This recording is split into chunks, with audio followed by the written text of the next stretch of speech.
Warm greetings to everyone. Today I am going to tell about the procedure how to go for the spring test both on closed coil helical spring as well as the open coil helical springs.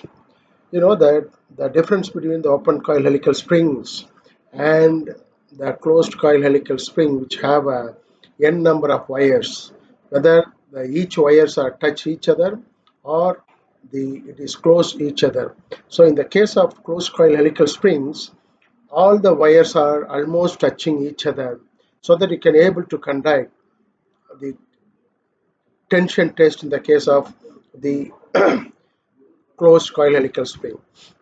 In the case of open coil helical spring, you have the compression test you can perform because the helix angle alpha, or the distance between the individual wires in the coils, are having a gap which is of 10 mm or 5 mm, or the alpha is greater than 5 degree, 10 degree, or 15 degree, or 20 degree. So it is meant for conducting the compression test on the helical springs. So in the case of helical springs, here we are going to find the stiffness of the springs. The stiffness of the springs is defined as the ratio of the amount of load or the force required to produce unit deflection. The deflection may be of 1 millimeter or 1 meter or 1 centimeter. For example, if you are having 250 Newton, it produces 1 mm in the case of the spring. The spring constant small m or small k is equal to 150 Newton per millimeter. So it is also called as the spring constant. So whatever be the amount of load required to produce unit deflection, it will have the same value.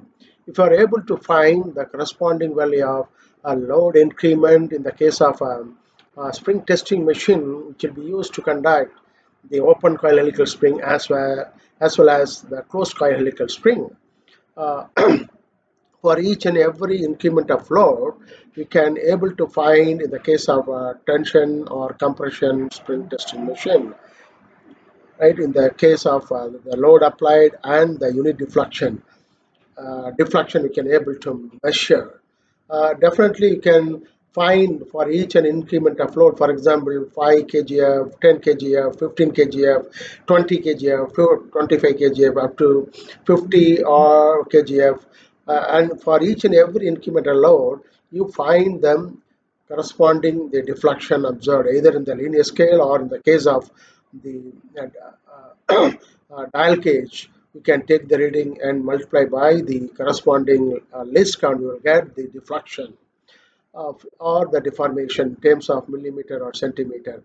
After finding the corresponding value of the deflection and the corresponding load during the increment of load or the decrement of load, you can draw a graph between the load in the coordinate and the deflection in the x-axis.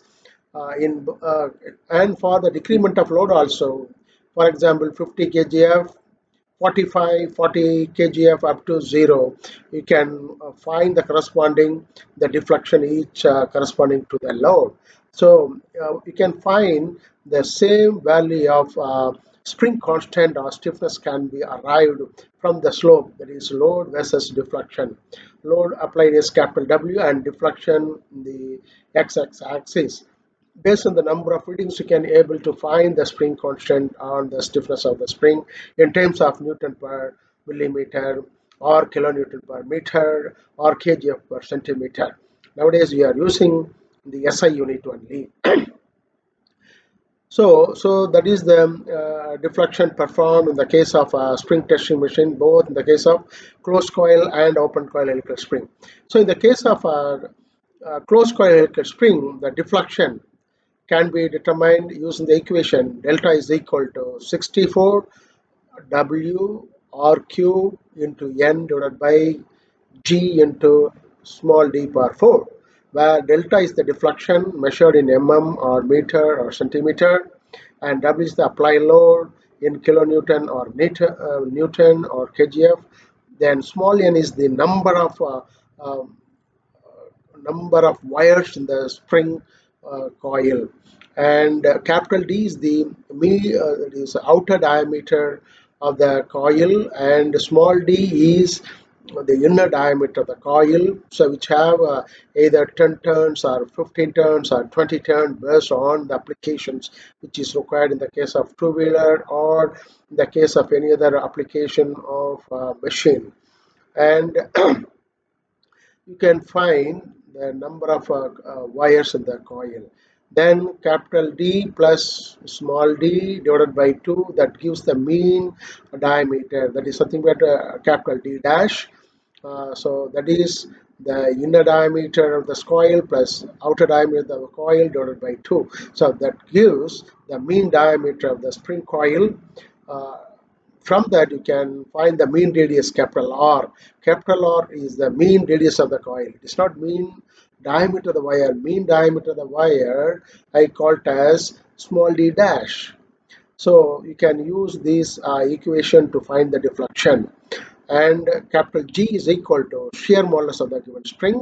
So that will be a constant for a given spring, either closed coil or open coil, whatever be the spring you are giving.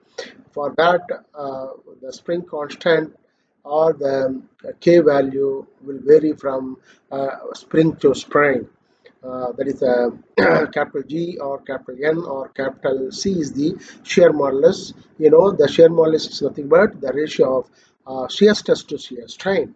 It is measured in Newton per square millimeter or kilonewton per square meter.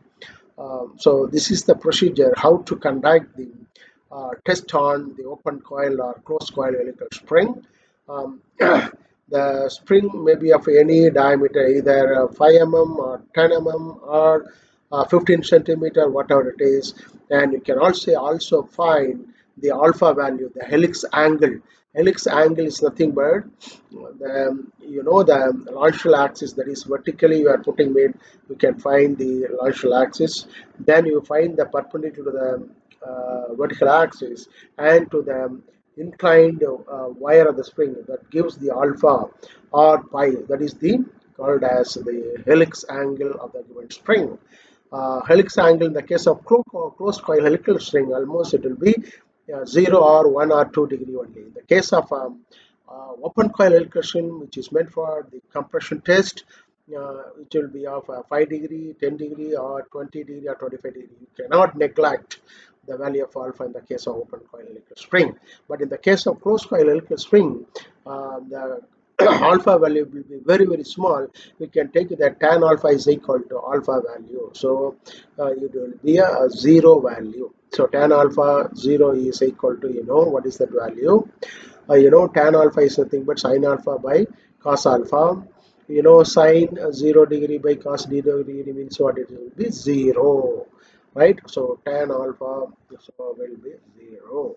So from this you can able to find the deflection and all the slope by drawing the graph between the load and deflection in both type of springs, closed coil, open coil helical spring. From there you can find the stiffness or what will be the maximum stress induced in the spring coil wire. In the case of closed coil helical spring, the maximum shear stress Fs maximum or tau maximum will be of maximum will be of 16 W R divided by pi d squared, where W is the axial load applied on the spring, so it will convert as a torque. T is equal to W into R, where capital R is the main radius of the coil. The torque we are measuring in terms of Newton meter, and D is the diameter of the wire in the case of a spring coil, and W is the apply load. So this is the procedure to conduct the uh, lab test on the helical spring, which is of a closed coil or open coil helical spring. Thank you very much for patient listening. Have a good day. Valga Vijagam, Valga Valamudan.